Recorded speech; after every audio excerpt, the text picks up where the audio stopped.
Viewers, زید صاحب اقبال پر اسرار کے حوالے سے اپنی ڈسکشن کو مزید آگے بڑھاتے ہیں. تو ان کے والد بے اختیار بے چین ہو گئے اور تقریباً رونے والے ہو گئے، اور اقبال کو ایک طرف لے کے گئے اور کہتے ہیں بیٹا مجھے اللہ کے رسول کے آگے رسوا نہ کرنا.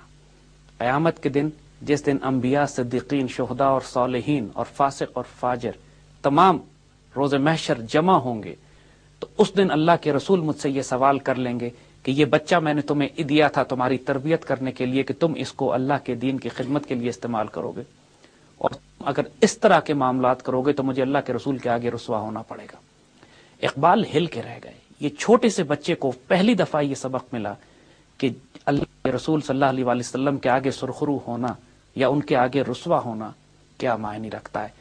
اور ساری زندگی پھر اس کے بعد اقبال کی سوچ اور فکر کی سینٹر آف گریوٹی، ان کا مرکز تبدیل ہو کے رہ گیا. دیکھیے اقبال نے جو مارکت العرا شاعری کی ہے اپنی، بار بار آپ کو یہ پہلو نظر آتا ہے کہ حضور صلی اللہ علیہ وآلہ وسلم کے آگے ان کو شرمندہ نہ ہونا پڑے. ان کی وہ خوبصورت اشعار جو اللہ تعالیٰ کو مخاطب کر کے وہ کہتے ہیں کہ تو غنی از دو عالم من فقیر، روز محشر عذر ہائے من پذیر، گر تمی بینی حسابم ناگزیر، از نگاہ مصطفیٰ اورا پناہ بگیر.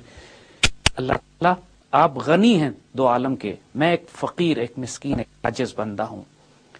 اگر آپ روز محشر یہ دیکھیں کہ میرا حساب لینا اتنا ہی بہت ضروری ہے، حساب نہ تو بہتر ہے، یرزق و شاب بغیر حساب کے اوپر آپ اگر مجھے مغفرت دیں تو بہتر، لیکن اگر آپ میرا حساب کرنا چاہتے ہیں از نگاہ مصطفیٰ اورا پنہا بگیر، حضور صلی اللہ علیہ وآلہ وسلم پاک حساب لیجیے گا. یعنی یہ تصور کی شدت سے اقبال کے والد نے خاص واقعے کے بعد اقبال کے اندر داخل کر دیا تھا کہ ساری زندگی اب اقبال اسی تصور پہ تھے. اسی طرح اپنی تمام شاعری کرنے کے بعد، اپنے تمام کلام کے بعد کہ جو لوگوں نے اقبال پر اعتراض کرنا شروع کیے کہ آپ نے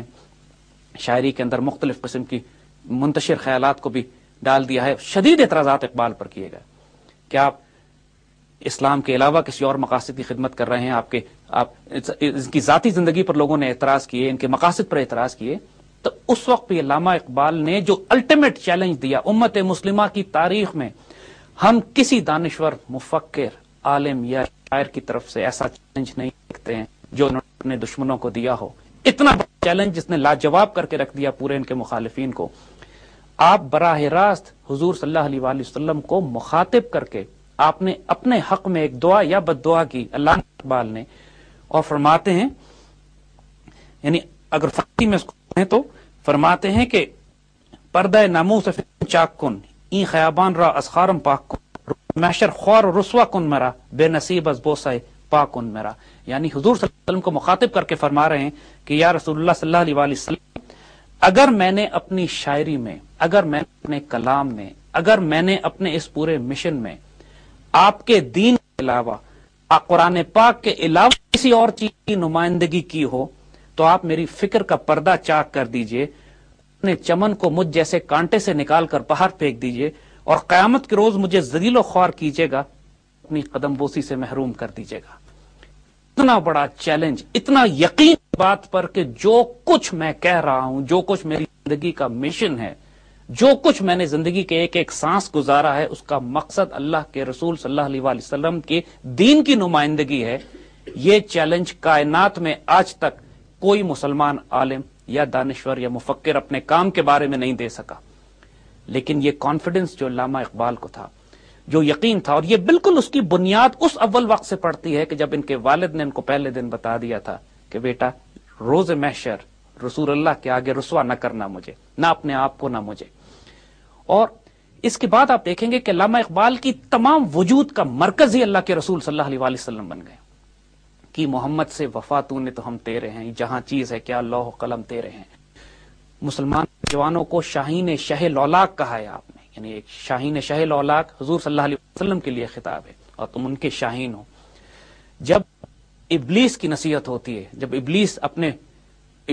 ابلیس کی مجلس شورا جو ان کے کلام ہے، اس میں جو ابلیس الٹیمیٹ نصیحت کرتا ہے اپنے چیلوں کو، اپنے مریدوں کو، تو وہ اس حوالے سے بھی وہاں پر حضور صلی اللہ علیہ وآلہ وسلم کے نسبت جو ابلیس کی نصیحت کہی گئی ہے وہ یہ کہ کہ یہ فاقہ کش کے جو موت سے ڈرتا نہیں لیکن روح محمد اس کے بدن سے نکال دو. یعنی ابلیس کی الٹیمیٹ چال یہی ہوگی کہ حضور صلی اللہ علیہ وسلم سے اس کا تعلق توڑ دیا جائے. اور آخر میں اقبال یہ کہتے ہیں کہ با محمد برسانید خویش کے دین ہما اوس باؤ نہ رسیدی تو تمام بو لہبی است, کہ حضور صلی اللہ علیہ وسلم تک پہنچے اصل تمہارا دین وہی ہے. اگر حضور تک نہ پہنچ سکتے تم تو باقی جو کچھ تم کر رہے ہو وہ بو لہبی ہے. دیکھیے اس میں ایک بہت بڑی روحانی ڈائمنشن ہے علامہ اقبال کے وجود کی, کیونکہ مقصد حیات اور انسان کی ڈیوٹی میں جو اس کو اس دنیا میں دی جاتی ہے وہ فرق کرتے ہیں. ہر انسان کا مقصد حیات تو ایک ہے کہ انسان اللہ اور رسول صلی اللہ علیہ وسلم سے ایسا تعلق رکھے کہ اس کے اور اللہ رسول کے درمیان کوئی حجاب باقی نہ رہے. اور دنیا میں ڈیوٹی مختلف ہو سکتی ہے, دنیا میں کسی کی دانشور کی ڈیوٹی ہے, کسی کی جنرل کی ڈیوٹی ہے, کسی کی بادشاہ وقت کی ڈیوٹی ہے. تو علامہ اقبال جو تصور دیتے ہیں اس کی بنیاد وہیں سے پڑتی ہے کہ جہاں سے ان کے والد شیخ نور محمد حضور صلی اللہ علیہ وسلم قرآن پاک اور خدمت اسلام کے حوالے سے اقبال کے اندر کوٹ کوٹ کر یہ جذبات کو بھر دیتے ہیں. اسرار خودی جو کتاب فارسی میں سب سے پہلے اقبال نے لکھی, ان کے والد نے اقبال سے لکھوائی تھی.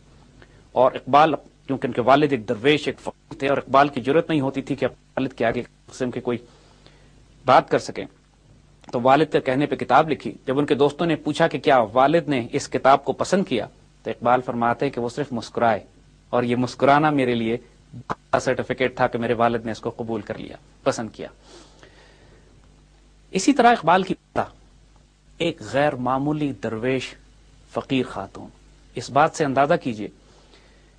کہ اقبال کی والدہ کو ایک مرتبہ شک ہو گیا کہ ان کے والد جو نوکری کر رہے ہیں وہ نوکری شاید ٹھیک نہیں ہے یا اس میں حلال شاید نہ ہو. ان کا وہم تھا,